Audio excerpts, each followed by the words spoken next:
What's up guys, welcome back to another video. In this video we're gonna make another intro in LumaFusion. All the intro madness that's happening on my channel now forced me to create another intro. So this intro is cleaner, smoother, and it's a slideshow intro. So this intro basically fits any channel out there. It's super clean, it's easy to make, and it just looks awesome. You can even use overlays to spice it up. You can use some glitch effects, you can use some whatever you want to use. You can use photos, you can use videos. It's basically the easiest intro that I've ever made in LumaFusion, and is one of the nicest intros I made as well. First, I want to say that I used Ecret music for this intro, and I didn't actually think that I would find any song or create any song that would fit this good. So all credits to Ecret music for making this possible by generating your own music, which is unique for your own intro. It's fantastic. So go check out Ecret music in the description below if you want to try it out for free. And don't forget to head over to Selfie. I just created 230 LUTs for any camera, if it's shot in auto mode, if it's in S-Log, which this is in right now, 2 or 3 HLG, for your drone, for your Canon, for your Sony, whatever. This pack should fit every single need that you have when color grading your footage. So it's taken a little bit of time, but it's finally out now, and I have 40% off on everything until Sunday, so in 2 days that will close. So I suggest getting over to Selfie and check out the pack before it goes back to full price. So without further ado, let's jump into LumaFusion and create this awesome intro. Roll that slide.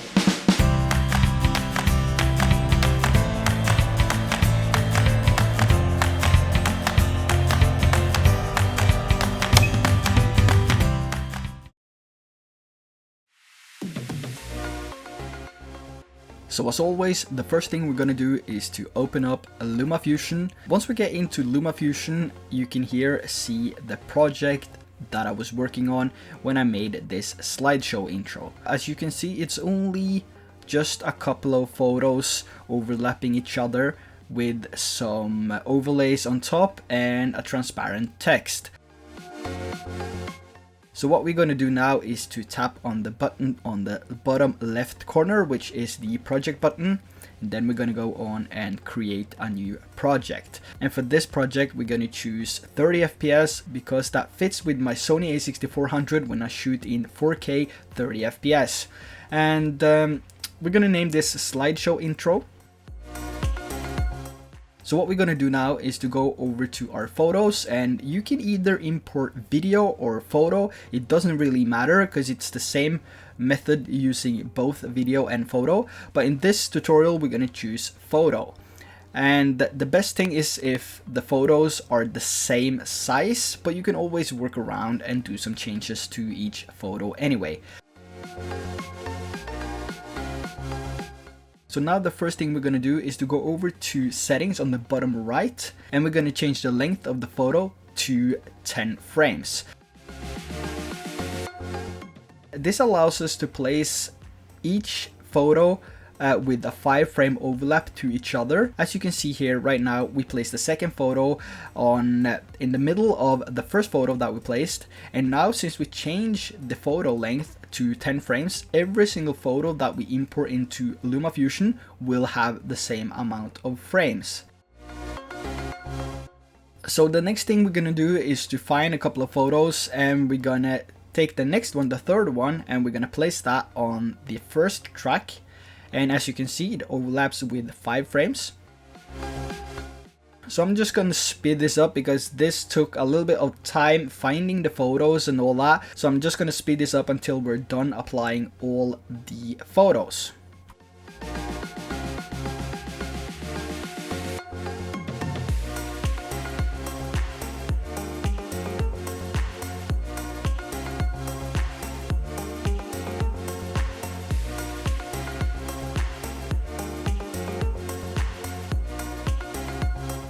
So as we're closing up on our last photo at around 10 seconds, the timeline you will have will look something like this.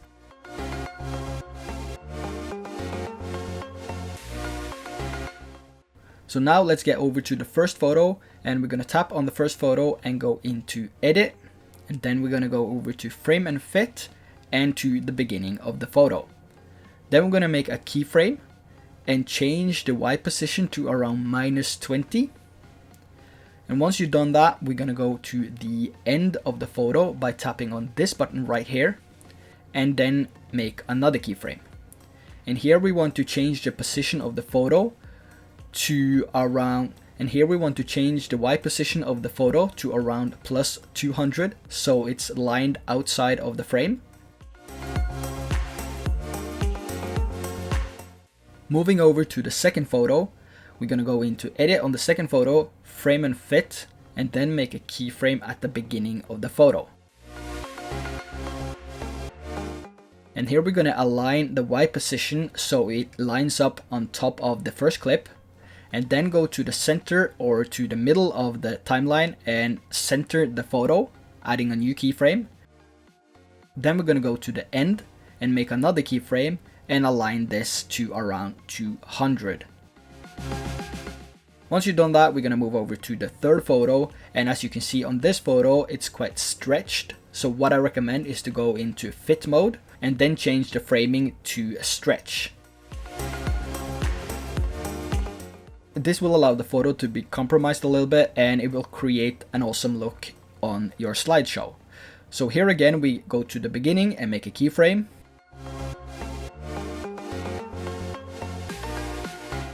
And then to the center where the previous photo disappeared, and then center the photo. And then to the end and make another keyframe, and then change the Y position to around 200 so the photo is out of the frame. And here you can see that we have some black spots on the first two photos as well. So what we can do is to stretch the photo number 2. And then go into the first keyframe on that photo and adjust the position.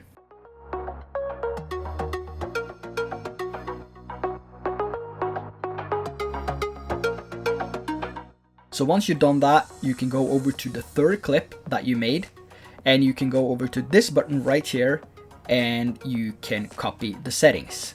Then you go to each individual photo and you paste the settings that you just copied, and you will apply the same effect to every single photo on your timeline.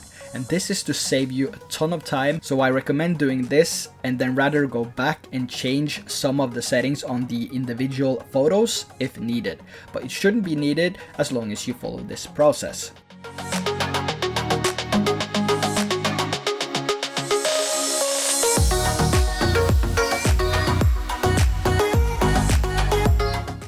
So once we applied all the copied settings to each individual photo, we can go to the end of our timeline and we can change the length of the last 2-3 photos and create a smoother ending to the slideshow. This is all personal preferences, and you can make it as slow as you want or as fast as you want. But basically what we're going to do is to increase the length of the photos, and we're going to make the keyframe animation slower. So we're going to have a bigger gap between the keyframes and then change the position of the keyframes according to the slide. So we will have a slower slide at the end here than we had on the previous photos in the middle of the sequence. You can also follow my example to see how I create a slower pace to the ending of this slideshow.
So once you're done creating the slow ending to your slideshow, you can go out to your timeline and you can do a playthrough and you can see if you're happy with the result that you just created. So once you look through and you're happy with the base of your intro, we're going to go over and we're going to add a text overlay. And you can add a text overlay simply by tapping on the button right here and then choose overlay title. This will automatically create a new text layer on your timeline. And once we got that text layer stretched out to the desired length that we want to have, we're going to go into edit on that text layer. And once we're inside of edit on the text layer, we're going to delete your text here and we're going to add a new shape. So we're going to increase the size of the shape so it covers the entire screen, and we're going to change the face color to black. You can change the face color to any color you want, and the face color is set to be the background ending of your slideshow. The next thing we're going to do is to add a new text. We're going to double tap on your text here and then type in our desired name. So I'm going to type RobHK. So what you want to do here is to pick a large font to get the best effect to the ending of your slideshow. And you also have to increase the size of your text.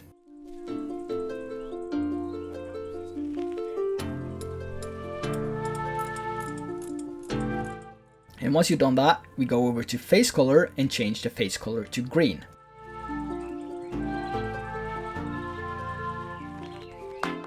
After changing the face color to green, we go over to edge color and change the edge color to white.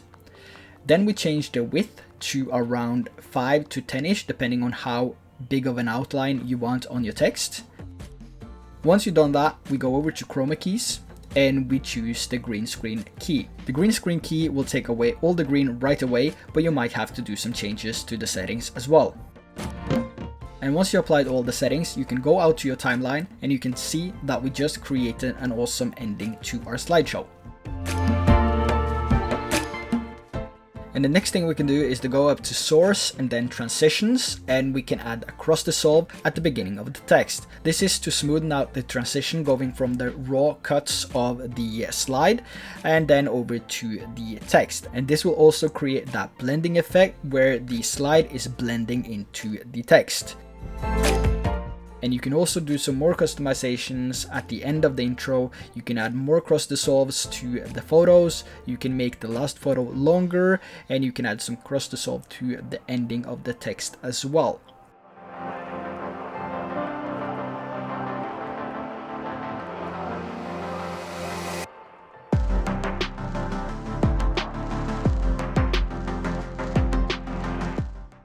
And we can also add some animation to the text as well. So we're going to go into edit on the text, and then we're going to go to frame and fit and to the beginning of the text. And here we're going to make a keyframe at the beginning and then move over to the end of the clip and make another keyframe. On the last keyframe, we're going to increase the size of the text to create a zoom effect. And we can now go back out to the timeline and we can do a playthrough and we can see what we just created.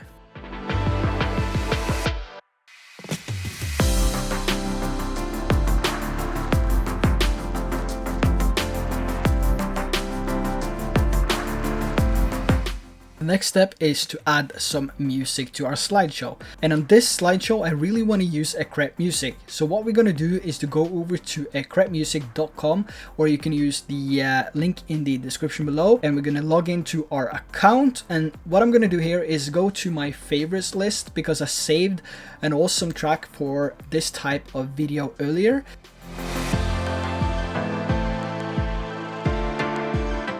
So we're going to head down to the bottom and we're going to tap on the three dots on the right side here, and then we're going to tap on 3 bars, which is to the left of the download button.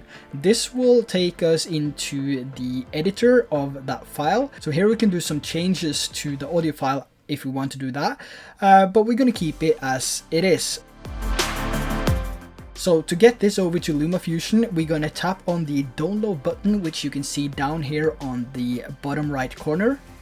And what this does is it saves the music that you downloaded to your email. So you'll get an email from Create Music with a download button for your audio. And this button is the WAV button. So once we tap on the WAV button, it will take us directly into our web browser again. And here you go up to the top right corner and tap on the share button and then choose Dropbox. And here you can also change the file name, so it's easier to find the music in LumaFusion. So we're going to type slide intro, and then we're going to save it to sound effects. And once the download is complete, we can go over to LumaFusion again, and we can go to the import section. Here we're going to go to sound effects, and we're going to search for slide intro or slide, and then tap search, and you will see it appear right away. So here we're going to import this file to LumaFusion, and once we imported that to LumaFusion, you can see it here in the middle of the source screen to the right. And what we do now is simply tap hold on the file and drag it down to our timeline. Once we drag that down to our timeline, we can do a playthrough to see if we're happy with the sound for the intro that we're about to make. And if we're happy about that, we can find an endpoint to the audio file and then make a cut with the scissors. Once we made a cut with the scissors, we delete the last part, and the next thing we can do is to go over to source and transition and add a cross dissolve at the end of the audio file. And we can also do this at the beginning of the audio file to make the audio fade in and fade out. And once you apply the fade in and the fade out to your audio file, you can do a playthrough and you can see if you're happy with the result. And what you can do now to spice up the intro even more is to add some overlays. And I believe these overlays are in the 500 transition pack and the 400 transition pack. And if they're not, please let me know and I'll make sure to add them. But what you can do is to go into the overlays. It doesn't have to be these overlays. It can be glitch overlays, other overlays, and it doesn't really matter what type of overlays you use. But what you do is that you randomly apply them above your sequence. So don't pick a specific position where you want the overlay to be, just place them on your timeline randomly. This will, in my opinion, give the best result and you will have a more random look to the slideshow as well.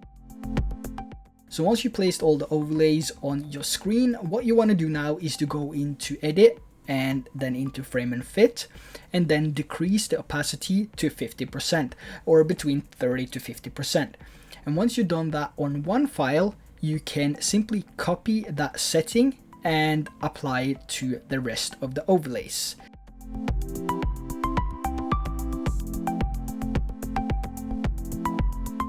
And once you've done that, here is the final result of the slide intro with and without overlays.